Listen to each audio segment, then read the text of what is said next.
Hello hello hello. പ്രിയപ്പെട്ട പിതാക്കളെ, സുഹൃത്തുക്കളെ, എല്ലാവർക്കും ഗുഡ് ഈവനിങ്. മറ്റൊരു സായാഹ്നത്തിലേക്ക് നിങ്ങളെ ഏവരെയും സ്വാഗതം ചെയ്യും. കുറച്ച് ദിവസങ്ങളായിട്ട് നമ്മൾ സംസാരിക്കാൻ വേണ്ടി പോകുന്ന ഒരു വിഷയം, നമ്മളെ ഫിറ്റ്നസിനെ കുറിച്ച് നമ്മൾ ഓരോ ദിവസമായിട്ട് പ്രാക്ടീസ് ചെയ്യുന്നുണ്ട്. അതിനെ കുറിച്ചിട്ട് നമ്മൾ ബോധവാന്മാരാകുന്നുണ്ട്. എന്നാൽ ഇന്നിവിടെ ഞാൻ സംസാരിക്കാൻ വേണ്ടി പോകുന്നത് പ്രത്യേകിച്ച് സീസണൽ ആയിട്ടുള്ള കുറേയധികം വൈറൽ ഫീവറുകളും ബുദ്ധിമുട്ടുകളൊക്കെ ഉണ്ടാവുന്ന സമയവും, കാലാവസ്ഥ മൺസൂൺ മാറിക്കൊണ്ടിരിക്കുന്ന സമയത്ത്, മാത്രമല്ല നമ്മളെ കുട്ടികളുടെ സ്കൂൾ പഠനം ആരംഭിച്ചു. അപ്പോൾ എന്തുകൊണ്ടും ഇന്ന് ഒരു ചർച്ച രക്ഷിതാക്കൾ എന്ന നിലക്ക് നിങ്ങളോട് നമ്മുടെ ഏറ്റവും വലിയ സമ്പാദ്യത്തെക്കുറിച്ച് സംസാരിക്കാനാണ്. അതാരാണ്? നമ്മുടെ കുട്ടികൾ. അവരാണ് നമ്മുടെ നാളെയുടെ ലോകം എന്ന് പറയുന്നത്. പക്ഷേ അവരുടെ ഭാവിയെക്കുറിച്ച് ചിന്തിക്കുന്ന നമ്മൾ പലപ്പോഴും അവരുടെ വർത്തമാന കാലത്തെ ആരോഗ്യത്തെക്കുറിച്ച് മറന്നു പോകാറുണ്ട്. അതാണ് ഞാൻ കുറച്ച് എൻ്റെ ചിന്തകൾ നിങ്ങളുമായിട്ട് സംസാരിക്കാൻ വേണ്ടി പോകുന്നത്. ആദ്യം ഒരു ചെറിയൊരു കഥയിൽ നിന്ന് തന്നെ തുടങ്ങുക. പണ്ട് ഒരു ധനികനായ ഒരു രാജാവ് ഉണ്ടായിരുന്നു. അദ്ദേഹത്തിന് അതിമനോഹരമായി പാടുന്ന ഒരു പക്ഷിയെ കിട്ടി. രാജാവ് അതിനായിട്ട് തങ്കം കൊണ്ട് ഒരു വലിയ ആ, കൂട് പണിതു. ദിവസവും ഏറ്റവും വില കൂടിയ വജ്രങ്ങളും മുത്തുകളും ആ കൂട്ടിൽ അലങ്കാരമായിട്ട് വെക്കുകയുണ്ടായി. മികച്ച പട്ടുതുണികൾ വാങ്ങിയിട്ട് കൂട് മൂടി. പക്ഷെ പക്ഷിക്കുള്ള ഭക്ഷണമായിട്ട് നൽകിയത് വെറും കൃത്രിമമായി ഉപയോഗിക്കുന്ന കളറുകൾ അടിച്ചിട്ടുള്ള മിഠായികളും വില കൂടിയ ഫാസ്റ്റ് ഫുഡുകളായിരുന്നു. ദിവസങ്ങൾ കഴിഞ്ഞപ്പോൾ പക്ഷി പാടാന് ശബ്ദമില്ലാതായി. അതിൻ്റെ ഇമ്മ്യൂണിറ്റി കുറഞ്ഞു, തളർന്നു വീണു. രാജാവ് ആകെ വിഷമിച്ചു. സത്യത്തിൽ രാജാവ് ആത്മാർത്ഥമായിട്ട് ചെയ്തതാണ്. രാജാവ് ആകെ വിഷമിച്ചു. അപ്പോഴാണ് രാജാവിൻ്റെ മന്ത്രി പറഞ്ഞത്, പ്രഭു, നിങ്ങൾ നൽകിയ സ്വർണ്ണക്കൂടോ വജ്രങ്ങളോ അല്ല ആ പക്ഷിക്ക് വേണ്ടത്. അതിന് പ്രകൃതിദത്തമായ ആഹാരവും സ്വതന്ത്രമായി പറക്കാനുള്ള ഒരു ആകാശമാണ് അതിന് വേണ്ടി. ഇവിടെ ഈ കഥയിൽ നിന്ന് എന്താണ് നമുക്ക് മനസ്സിലായത്? നമ്മുടെ മക്കള്, കുട്ടികള് ഈ പക്ഷിയെ പോലെ തന്നെയാണ്. അവർക്ക് നമ്മൾ വില കൂടിയ ഗാഡ്ജറ്റുകളോ വീടുകളോ ഫോണ് ടാബ്ലറ്റ് ഇതൊക്കെ വാങ്ങിക്കൊടുക്കുന്ന ആൾക്കാരായിരിക്കാം നമ്മൾ. ഒന്നും തെറ്റല്ല. എന്നാൽ അവർക്ക് ശരിക്കും വേണ്ടത് എന്താ? നിങ്ങൾ എപ്പോഴെങ്കിലും ആലോചിക്കണം. ആരോഗ്യകരമായിട്ടുള്ള ഭക്ഷണം, പ്രകൃതിയോട് ഇണങ്ങിയിട്ടുള്ള കളികളുമാണ് അവർക്ക് ഇപ്പൊ നിലവിൽ ആവശ്യം. ആണോ അല്ലേ? നിങ്ങൾ പറയും. ഇത് സത്യത്തിൽ നമ്മളെ മക്കളുടെ വളർച്ച എന്ന് പറയുന്നത് ഒരു കെട്ടിടം നിർമ്മിക്കുന്നത് പോലെയാണ്. നമ്മളൊരു വീട് നിർമ്മിക്കുന്ന സമയത്ത് ഏറ്റവും കൂടുതൽ ശ്രദ്ധിക്കുന്നത് എന്തിലാണ്? നിങ്ങൾ പറയും, അതിന്റെ ഫൗണ്ടേഷനിൽ. അത് ബലമുള്ളതാവണ്ടേ, അത് ഏറ്റവും കൂടുതൽ സ്ട്രെങ്തൻ ആവണ്ടേ. തറ തറക്കല്ല് ഉറപ്പുള്ളതാണെന്നുണ്ടെങ്കിൽ നമുക്ക് എത്ര നില വേണമെന്നുണ്ടെങ്കിലും വേണമെങ്കിൽ പണിയാൻ പറ്റും. ഏത് കൊടുങ്കാറ്റ് വന്നാലും ഭൂകമ്പം വന്നാലും അതിനെ ബ്രേക്ക് ചെയ്യാതെ നിർത്താൻ വേണ്ടിയിട്ട് സഹായിക്കും, ഫൗണ്ടേഷൻ ഓക്കെ ആണെങ്കിൽ. എന്നാൽ തറക്കല്ല് എവിടെയാണ് നിൽക്കുന്നത്? മണലിലാണ് നിൽക്കുന്നത്. മുകളിൽ എത്ര സ്വർണം പൂശിയാലും ആ കെട്ടിടം എപ്പോൾ വേണമെങ്കിലും തകരാൻ സാധ്യതയുണ്ട്. കാരണം മണലിലാണ് ഏം, നേരെ നിൽക്കുന്നത്. അതിന്റെ ഫൗണ്ടേഷൻ റെഡി ആയിട്ടില്ല. വീട് അടിപൊളിയാണ്. ഇതിൽ നമ്മൾ മനസ്സിലാക്കുന്ന കാര്യം, കുട്ടിക്കാലത്ത് നമ്മളെ കുട്ടികളുടെ ജീവിതത്തിൽ ഉണ്ടാകുന്ന ഇത്തരത്തിലുള്ള, അപ്പോൾ അവർക്ക് കൊളസ്ട്രോളോ ഷുഗറോ കാര്യങ്ങളൊന്നും ഉണ്ടാവണമെന്നില്ല. വയസ്സായ ആൾക്കാരെ പോലെ അല്ലെങ്കിൽ പ്രായം ചെന്ന ആൾക്കാരെ പോലെ നമ്മളെ പോലെ ഒബീസ് ആയിട്ടുള്ള ആൾക്കാരെ പോലെ ഉണ്ടായിക്കൊള്ളുന്നില്ല. എന്നാൽ ആരോഗ്യകരമായിട്ടുള്ള സംരക്ഷണം, പോഷകാഹാരം, ശാരീരിക വ്യായാമം, ഇതാണ് ആ മക്കളുടെ തറക്കല്ലി എന്ന് പറയുന്നത്. ഇത് ശരിക്കും ഇതിൽ പ്രോട്ടീന്, ഫൈബർ, വിറ്റാമിൻസ് അടങ്ങിയിട്ടുള്ള സിമെന്റുകളും കമ്പിയും ഇതിൽ ഇടകലർത്തണം. നമ്മുടെ കുട്ടിക്കാലത്ത് നമ്മുടെ മക്കളുടെ ആരോഗ്യം മോശമായി കഴിഞ്ഞാൽ മുതിർന്ന ആളുകളായി മാറുന്ന സമയത്ത് ഇപ്പൊ നമുക്ക് സംഭവിച്ചു കൊണ്ടിരിക്കുന്ന അല്ലെങ്കിൽ നമുക്കുണ്ടാവുന്ന അസ്വസ്ഥതകൾ, നമ്മുടെ ചുറ്റുപാടുണ്ടാവുന്ന അസ്വസ്ഥതകൾ അവരെയും ഫേസ് ചെയ്യും. അപ്പോ ധാരാളം പണമോ ജോലിയോ എന്തുണ്ടായിട്ടും കാര്യമില്ല, ആസ്വദിക്കാൻ കഴിയില്ല. നമ്മുടെ മക്കളുടെ നിലവിലെ സാഹചര്യത്തിൽ കുട്ടികൾ കഴിക്കുന്ന ഭക്ഷണങ്ങൾ എന്താണ് നിങ്ങൾ ജസ്റ്റ് ഒന്ന് നോക്കി. ഇന്നത്തെ ഫാസ്റ്റ് ലൈഫിൽ നമ്മുടെ ഭക്ഷണശീലം നമ്മളെ ഭക്ഷണശീലം തന്നെയാണ് കുട്ടികൾ ഇമിറ്റേറ്റ് ചെയ്യുന്നത്. അല്ലെങ്കിൽ ഒരു പക്ഷേ അതിനേക്കാൾ കൂടുതലാണ്. എന്തൊക്കെയാണ്? പ്രധാനമായിട്ട് കാർബോഹൈഡ്രേറ്റ് അടങ്ങിയിട്ടുള്ള മൈദ, ബേക്കറി പലഹാരങ്ങൾ, പൊറോട്ട, ബ്രെഡ്, നൂഡിൽസ്, പാസ്ത, ഇനി ഇഷ്ടം പോലെ പേരുകളുണ്ട്, ഞാൻ പറയേണ്ട ആവശ്യമില്ല. കൃത്രിമ മധുരങ്ങൾ അടങ്ങിയിട്ടുള്ള കളറുകൾ, പാക്കറ്റ് ജ്യൂസുകൾ, പ്രോസസ് ഫുഡുകൾ, കാർബണേറ്റ് ഫുഡ്സുകൾ, ചിപ്സുകൾ, ഫ്രഞ്ച് റൈസ്, പിന്നെ ധാരാളമായിട്ട് ഉപ്പും എണ്ണയും അടങ്ങിയിട്ടുള്ള പാക്കറ്റ് ഫുഡുകൾ. എന്നാൽ സങ്കടകരമായ കാര്യം, നമ്മൾ ഭക്ഷണത്തിൽ പച്ചക്കറികളോ പ്രോട്ടീനോ നേരെ കുറവ് തന്നെയാണ് അവർക്ക് ഇപ്പോൾ നൽകിക്കൊണ്ടിരിക്കുന്നത്. അത് നമ്മുടെ മക്കളുടെ കറികളിലും അവർ കഴിക്കുന്ന സമയത്ത് അതിൽ ആവശ്യത്തിനനുസരിച്ച് അവർക്ക് കിട്ടുന്നില്ല. മീന്, മുട്ട, ചിക്കന്, പരിപ്പ് വർഗ്ഗങ്ങൾ, ഇതൊക്കെ പ്രോട്ടീനാണല്ലോ. ഈ ഭക്ഷണങ്ങൾ അവർക്ക് കിട്ടുന്നില്ല. ഞാനിത് എൻ്റെ അനുഭവത്തിലാണ് പറയുന്നത്. ഇതിന്റെ പ്രത്യാഘാതം എന്താണ് ഉണ്ടാവുക നമ്മളൊന്ന് ചിന്തിച്ചു നോക്കി. ഈ ഭക്ഷണ രീതി നമ്മളെ മക്കള്, നമ്മളെ കുട്ടികൾ ഇങ്ങനെ മുന്നോട്ട് പോവുകയാണെങ്കിൽ ഒബീസായി മാറും. ക്ഷീണം സംഭവിക്കും, ശ്രദ്ധക്കുറവ് സംഭവിക്കും, വിറ്റാമിൻ്റെ കുറവുകൾ ഉണ്ടാവും, അവരെ പഠനത്തിലെ ഗ്രാഹ്യശേഷി കുറയും, പ്രതിരോധ ശേഷി അവർക്ക് കുറയും. നിങ്ങൾ ആലോചിക്കൂ, രാവിലെ 8 മണി മുതൽ വൈകുന്നേരം 3, 3:30, 4, 5 മണി വരെയൊക്കെ നമ്മളെ മക്കൾ ഇരിക്കുന്നുണ്ടെങ്കിൽ സ്കൂളിൽ ഇരിക്കുന്നില്ലേ? അപ്പോൾ നമ്മളെ ഈ കുട്ടികൾക്ക് എനർജി ലെവൽ കുറയുന്നുണ്ട്, അവര് ക്ഷീണിതരായി മാറും. അപ്പൊ ഇതിനെ നമ്മൾ ഓവർകം ചെയ്യാൻ പറ്റണം. അതിന് ആദ്യം ചെയ്യേണ്ടത് നമ്മുടെ കുട്ടികളിൽ നമ്മൾ അവർക്ക് അയച്ചു കൊടുക്കുന്ന ഭക്ഷണങ്ങൾ, ടിഫിനുകൾ ശരിയാക്കി എടുക്കുക. അവർ ആരോഗ്യകരമായിട്ടുള്ള വളർച്ചയ്ക്ക് വേണ്ടിയിട്ടുള്ള കാര്യങ്ങൾ നമ്മൾ പ്രൊവൈഡ് ചെയ്ത് നിർബന്ധമാണ്. ബ്രേക്ക്ഫാസ്റ്റ് നമ്മളെ മക്കളെ ഒരു കാരണവശാലും ഒഴിവാക്കരുത്. നമ്പർ 1. രാവിലെ സ്കൂളിൽ പോകാനുള്ള ധൃതിയിൽ പല കുട്ടികളും പ്രഭാത ഭക്ഷണം കൃത്രിമമായിട്ട് കഴിക്കാറില്ല, കൃത്യമായിട്ട് കഴിക്കില്ല. ഇതെന്താ ഉണ്ടാവുക വെച്ച് കഴിഞ്ഞാൽ പകൽ സമയത്ത് അവരുടെ ഊർജവും എനർജിയും ഇമ്മ്യൂണിറ്റിയും കുറയും, പഠനത്തിൽ ഫോക്കസ് അവർക്ക് കുറയും, എപ്പോഴും ക്ഷീണിതരായിട്ടിരിക്കും. അപ്പൊ ഇതിനെന്താ ബാലൻസ്ഡ് ആയിട്ടുള്ള ന്യൂട്രീഷൻ ആവശ്യം.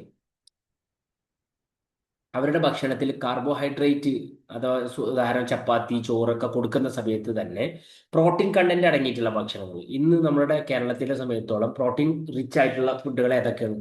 ഒന്ന് മുട്ട, മറ്റൊന്ന് മീന്, പരിപ്പ്. വെജ് ആയിട്ടുള്ള ആൾക്കാർക്കും നോൺ വെജ് ആയിട്ടുള്ള ആൾക്കാർക്കും പ്രോട്ടീൻ കണ്ടന്റ് ആയിട്ട് ഇങ്ങനെയുള്ള ഫുഡുകളുണ്ട്. നല്ല കൊഴുപ്പുകൾ, നെയ്യ്, തേങ്ങ. പിന്നെ വിറ്റാമിൻസുകളില്ലേ, പച്ചക്കറികൾ, പഴങ്ങൾ. ഇതൊക്കെ കൃത്യമായിട്ട് നമ്മുടെ മക്കൾക്ക് കൊടുത്ത് നമ്മൾ അവർക്ക് ടിഫിനിലാക്കി കൊടുക്കണം. ഇനി അല്ലെങ്കിൽ അവർ കഴിക്കൂല, നമ്മളോട് ചോദിച്ച് അവർ കഴിക്കൂല ഒരിക്കലും. പിന്നെന്താ വേണ്ടേ? ഹൈഡ്രേഷൻ പ്രോപ്പർ ആക്കണം. ഞാൻ ഇപ്പോൾ കുറച്ച് ദിവസങ്ങളായിട്ട് ശ്രദ്ധിച്ചു കൊണ്ടിരിക്കുന്ന കുട്ടികളിൽ, സ്റ്റുഡൻസിൽ ശ്രദ്ധിച്ചു കൊണ്ടിരിക്കാനാണ് അവർ ഹൈഡ്രേറ്റ് ആവുന്നില്ല. ഡീഹൈഡ്രേഷൻ നന്നായിട്ട് സംഭവിക്കുന്നുണ്ട്. പ്രത്യേകിച്ച് മഴക്കാലല്ലേ എന്ന് വിചാരിച്ച് എന്തിനാണ് വെള്ളം കുടിക്കുന്നത് തോന്നലാണ്. നമ്മളെ വലിയ ആളുകൾക്കും മുതിർന്നവർക്കും ഈ ചിന്ത ഉണ്ടായിരുന്നു. മക്കളും അതുപോലെ ആകുന്നുണ്ട്. കുട്ടികൾ ദിവസവും കൃത്യമായിട്ട് വെള്ളം കുടിക്കുന്നുണ്ട് എന്ന് നമ്മൾ ഉറപ്പുവരുത്തണം. സ്കൂളിൽ കൊടുത്തു വിടുന്ന വാട്ടർ ബോട്ടിൽ കാലിയാക്കിയിട്ടാണ് അവർ തിരിച്ചു വരുന്നത് എന്നുള്ളത് ഉറപ്പുവരുത്തണം. ഇനി വീട്ടിൽ പോയി കഴിഞ്ഞാലും ചില സമയങ്ങളിൽ അവർക്ക് നമ്മൾ ആഗ്രഹിച്ച സാധനങ്ങളൊക്കെ വാങ്ങിക്കൊടുക്കും. ഒരു പക്ഷെ നമ്മൾ അവരെ ഇഷ്ടം കൊണ്ടാണ്. ഐസ്ക്രീം വേണം അച്ഛ, ഐസ്ക്രീം വേണം മമ്മി എന്നൊക്കെ പറയുന്ന സമയം സ്വാഭാവികമായിട്ട് നമ്മൾ വാങ്ങിക്കൊടുക്കും. ഈ മോശം ശീലങ്ങൾ നമ്മളെ മക്കളെ നമ്മൾ സ്വാഭാവികമായിട്ട് നമ്മൾ മാറ്റിയെടുക്കേണ്ടതുണ്ട്. നമ്മൾ കുട്ടികളെ നിർബന്ധിച്ചോ വഴക്ക് പറഞ്ഞിട്ടോ അല്ല ഈ ഭക്ഷണശീലങ്ങളൊക്കെ മാറ്റിയെടുക്കേണ്ടത്. അതിനായി ചില എന്താ പറയുക, സ്മാർട്ടായിട്ടുള്ള വഴികൾ നമ്മൾ പ്രൊവൈഡ് ചെയ്യണം, പരീക്ഷിക്കണം. ആരോഗ്യകരമായിട്ടുള്ള ടിസ്റ്റിങ് നമ്മൾ അവരിൽ, അതായത് ഹെൽത്തി സബ്സ്റ്റിറ്റ്യൂഷൻസ് നമ്മൾ പ്രൊവൈഡ് ചെയ്യണം. കുട്ടികൾക്ക് ഇഷ്ടമുള്ള ഭക്ഷണങ്ങൾ ആരോഗ്യകരമായ രീതിയിൽ വീട്ടിൽ തന്നെ ഉണ്ടാക്കി നൽകണം. ബേക്കറിയിൽ കേക്കിന് പകരം വീട്ടിൽ ഗോതമ്പ് പൊടിയും ശർക്കരയും ചേർത്ത് ഹെൽത്തി കേക്കുകൾ ഉണ്ടാക്കണം. മൈദ നൂഡിൽസിന് പകരം എന്തൊക്കെ ഉണ്ടാക്കാം നമുക്ക്? ഒന്നാലോചിച്ചേക്ക്. ധാരാളം പച്ചക്കറികൾ ചേർത്ത് നമുക്ക് എന്ത് ചെയ്യാൻ പറ്റും? ഇതുപോലെ ഉണ്ടാക്കാൻ പറ്റും. കടയിലൊക്കെ പോകുന്ന സമയത്ത് അവരെ നമ്മൾ കൂടെ കൊണ്ടുപോകുക. കളർ ജ്യൂസുകൾക്ക് പകരം വീട്ടിലടിച്ച ഫ്രഷ് ജ്യൂസുകൾ, കരിക്കിൻ വെള്ളതൊക്കെ നൽകുക. ലഞ്ച് ബോക്സ് മാക്സിമം ആകർഷകമാക്കി മാറ്റാൻ ശ്രമിക്കുക. അട്രാക്റ്റീവ് ലഞ്ച് ബോക്സ് ആക്കി മാറ്റുക.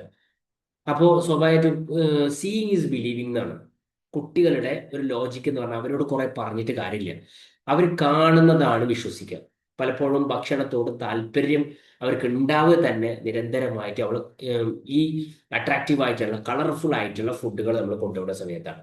ചപ്പാത്തി വെറുതെ നമ്മൾ കൊടുക്കാതെ അതിൽ പച്ചക്കറികളും അതേപോലെ മുട്ട, ചിക്കന്, പിന്നെ പനീർ, പിന്നെ അതൊക്കെ റോൾ ചെയ്തിട്ട് ഫ്രാങ്കി ആയിട്ടുള്ള രൂപത്തിൽ നമുക്ക് നൽകാൻ പറ്റും.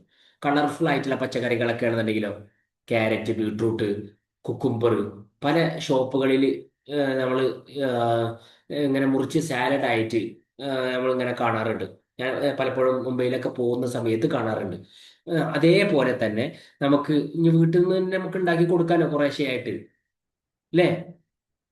ഇനി അതിനെന്ത് ചെയ്യണം? നിങ്ങൾ പർച്ചേസ് ചെയ്യാൻ വേണ്ടി പോകുന്ന സമയത്ത് അവരെ നിങ്ങൾ കൊണ്ടുപോകണം. അപ്പൊ എന്നിട്ട് അവര് കാണിക്കണം. എന്നിട്ട് അവർക്ക് തന്നെ ഒരു തോന്നൽ വരും, ഞാൻ വാങ്ങുന്ന സാധനങ്ങൾ തന്നെയാണ് എനിക്ക് ഭക്ഷണമായിട്ട് കിട്ടുന്നത് എന്നുള്ള. അപ്പൊ ഒരു ടെൻഡൻസി വരും. മനസ്സിലാവുണ്ടോ? ഭക്ഷണത്തിന്റെ ആഹാരങ്ങളെ കുറിച്ചിട്ടുള്ള ഒരു അവബോധം കഥകളിലൂടെയും ഉദാഹരണങ്ങളിലൂടെയും അവർക്ക് പറഞ്ഞ് മനസ്സിലായ മക്കൾ ഇത് കഴിക്കാനട്ട, ഇത് നല്ലതിനാണ് എന്നൊക്കെ അവരെ പറഞ്ഞ് ബോധ്യപ്പെടുത്തണം. ഇപ്പോ നമുക്ക് എത്ര സീരിയസ് ഉണ്ട്. പലപ്പോഴും അൺവാണ്ടഡ് ആയിട്ടുള്ള ഫുഡുകളൊക്കെ വായേക്ക് വെക്കുന്ന സമയത്ത് എത്ര പാനിക് എന്നുള്ള രീതിയിലാണ് നമ്മൾ ഫേസ് ചെയ്യുന്നത്. ഞാൻ വെയിറ്റ് കൂടുമല്ലോ, എന്റെ ഫാറ്റ് അധികരിക്കുമല്ലോ എന്ന് വിചാരിച്ചിട്ട് നമ്മളെ മക്കൾക്ക് അങ്ങനെ ഒരു ബുദ്ധി ഇല്ല. നമ്മൾ അവരെ നല്ല രീതിയിൽ പ്രൊമോട്ട് ചെയ്യണം. പിന്നെ മാത്രമല്ല, അവർക്ക് പുറത്തുനിന്ന് വാങ്ങുന്ന രീതികൾ മാറ്റണം. അതിന് ആദ്യം നമ്മൾ റോൾ മോഡലാണ്. Be a role model. മുതിർന്നവർ വീട്ടിൽ ഉണ്ടാക്കുന്ന ഭക്ഷണങ്ങൾ കഴിക്കാതെ പ്രോസസ് ഫുഡുകളൊക്കെ വാങ്ങി സോഫ്റ്റ് ഡ്രിങ്ക്സും ഇപ്പം അതേപോലെ ഫാസ്റ്റ് ഫുഡൊക്കെ വാങ്ങിയിട്ട് കഴിക്കുന്ന സമയത്ത് കുട്ടികളോട് കഞ്ഞിയും പയറും കഴിക്കാൻ പറഞ്ഞാൽ അവർ കഴിക്കുമോ? ഒരിക്കലും ഇല്ല. ആദ്യം വരേണ്ടത് മാതാപിതാക്കൾക്കാണ്. ഇപ്പൊ നമ്മളെ വീട്ടില് നമ്മൾ ചിന്തിക്കേണ്ടി വെച്ചാൽ നമ്മൾ രക്ഷിതാക്കൾ നിലക്ക് കുറെ ആൾക്കാർ അവബോധ ആയിട്ടുണ്ട്. ഇപ്പൊ നമ്മൾ ഈ കമ്മ്യൂണിറ്റിയിലുള്ള ആൾക്കാരൊക്കെ കുറേ മെച്ചപ്പെട്ടിട്ടുണ്ട്. അപ്പൊ സ്വാഭാവികമായിട്ട് നമ്മളും ആ രീതിയിൽ ഇമിറ്റേറ്റ് ചെയ്ത് നമ്മളെ ഇമിറ്റേറ്റ് ചെയ്യും നമ്മുടെ മക്കൾ. സ്വാഭാവികമായിട്ടും നമ്മൾ ആഗ്രഹിക്കുന്ന രീതി നമ്മളെ കുട്ടികളായി മാറും. ഒരു ഉദാഹരണം, നമ്മുടെ മൊബൈൽ ഫോൺ ചാർജ് കുറയുന്ന സമയത്ത് നമ്മൾ എന്താ ചെയ്യുക? ഒറിജിനൽ ചാർജർ കുത്തി അതിന്റെ കൃത്യമായി ചാർജ് ചെയ്യും. വ്യാജ ചാർജർ വെച്ചിട്ട് ആ ഫോൺ കേടാക്കാൻ ശ്രമിക്കും. അതുപോലെ തന്നെയാണ് നമ്മളെ കുട്ടികൾ. അവരുടെ ശരീരവും പ്രകൃതിദത്തമായ നല്ല ഭക്ഷണങ്ങൾ കൊടുത്തിട്ട് അവരെ പോഷിപ്പിക്കണം. അപ്പൊ നമ്മളെ മക്കളെ ഒറിജിനൽ ചാർജറാക്കി മാറ്റാൻ പറ്റും. ഈ പാക്കറ്റ് ഭക്ഷണങ്ങളും വ്യാജ പ്രോസസ് ഫുഡുകളൊക്കെ നമ്മൾ കഴിക്കുന്ന സമയത്തോ വ്യാജ ചാർജറാണ്. കുട്ടിക്കാലത്ത് ഈ ഒരു ഡെപ്പോസിറ്റ് ആണ് അവരെ ആയുസിന്റെ കാലമായിട്ട് നിശ്ചയിക്കുന്നത്. മാത്രമല്ല അവരുടെ ഹെൽത്തിനെ നിയന്ത്രിക്കുന്നത്. ഇനി നമ്മൾ എന്താ ചെയ്യേണ്ടത്? നമ്മുടെ മക്കളുടെ പ്രധാന വില്ലൻ ഭക്ഷണക്രമമാണ്, ഫാസ്റ്റ് ഫുഡുകളാണ്. നമ്മൾ ബേക്കറി പലഹാരങ്ങൾ, കാർബോണേറ്റ് ഫുഡുകൾ, സോഫ്റ്റ് ഡ്രിങ്ക്സുകൾ പൂർണ്ണമായിട്ട് ഒഴിവാക്കാൻ വീട്ടിൽ കൊണ്ടുവരികയും ചെയ്യരുത്. എപ്പോഴെങ്കിലും ആഴ്ചയിൽ ഒരു ദിവസമൊക്കെ വേണമെങ്കിൽ പുറത്ത് പോകുന്ന സമയത്ത് ജസ്റ്റ് ടേസ്റ്റ് ചെയ്യുക, പിന്നെ അവരെ മാറ്റി നിർത്തുക. പച്ചക്കറികൾ, പഴവർഗ്ഗങ്ങൾ, മുളപ്പിച്ച ധാന്യങ്ങൾ, പാല്, മുട്ട എന്നിവയൊക്കെ ഭക്ഷണത്തിൽ നമ്മൾ കൊണ്ടുവരാൻ വേണ്ടി ശ്രമിക്കണം. അപ്പൊ സ്വാഭാവികമായിട്ടും നമ്മുടെ മക്കളും നമ്മൾ ഉണ്ടാക്കി കഴിക്കുന്ന സമയത്ത് സ്വാഭാവികമായിട്ടും അവരും കഴിക്കും. അത് നമ്മളെ മക്കളിലെ നല്ല രീതിയിൽ മാറ്റം ഉണ്ടാക്കും. ശാരീരിക വ്യായാമം നമ്മളും ചെയ്യും, നമ്മളെ മക്കളെ കൊണ്ട് ചെയ്യിപ്പിക്കുക. രാവിലെകളിലൊക്കെ മോർണിംഗ് എക്സസൈസുകളിലൊക്കെ പങ്കെടുക്കുന്ന ആൾക്കാരാണ് നിങ്ങളെന്നുണ്ടെങ്കിൽ, നിങ്ങൾ ഫാമിലി ആയിട്ട് ചെയ്യുന്ന ആൾക്കാരെ കണ്ടില്ലേ? മക്കള്, ഭാര്യ, കുട്ടികൾ, ഹസ്ബൻഡ്. ഇതിന്റെ ഒരു ഗുണം എന്താ? അവരും നമ്മളുമായിട്ട് സിങ്ക് ആവും. മൊബൈൽ അഡിക്ഷൻ നിർബന്ധമായിട്ട് മാറ്റണം.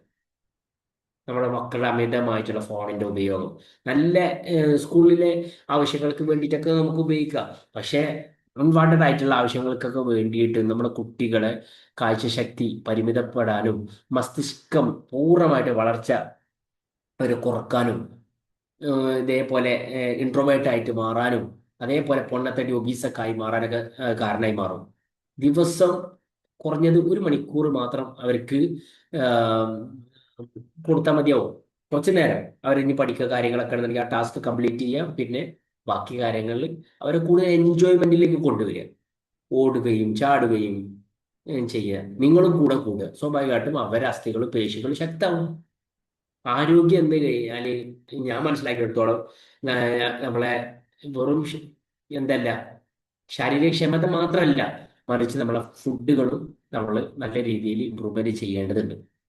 ആ രീതിയിൽ നമ്മളെ മക്കളെ നമ്മൾ നല്ല രീതിയിൽ ശ്രമിച്ചു കഴിഞ്ഞാൽ അവർ നല്ല ഫിറ്റായി, സ്ലിമ്മായി, ബ്യൂട്ടിയായി നല്ലൊരു ശില്പമായി മാറും.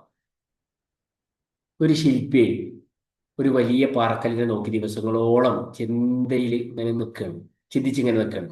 സുഹൃത്ത് ചോദിച്ചു, എന്തിനാണ് ഇങ്ങനെ നോക്കി നിൽക്കുന്നത്? ശില്പി പറഞ്ഞു, ഈ കല്ലിനുള്ളിൽ മനോഹരമായ ഒരു കൃഷ്ണ വിഗ്രഹത്തെ ഞാൻ കാണുന്നുണ്ട്.